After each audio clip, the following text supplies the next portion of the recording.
Let's see what all points you should be putting on the CV. So first of all, your CV should not be very lengthy. If you're a fresher, your CV cannot be more than 2 pages. In fact, try to bring it to 1 page only. In case you have 2-3 years of experience, then you can go up till 2 pages. But anything more than 2 pages is too much of data. So limit it to 2 pages. Now coming to what contents you should be putting in the CV, so you have to look at the angle at which the recruiter is looking at your CV. So he or she is trying to find some keywords in your CV, and based on those keywords, your CV will be selected for further processing.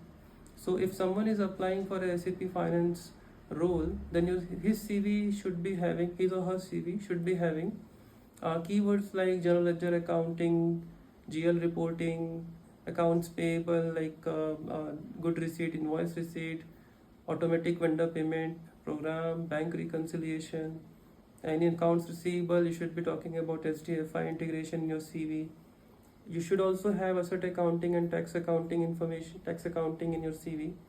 And there should be controlling content also, because any recruiter will definitely prefer to have a candidate who has not just finance knowledge but controlling knowledge also.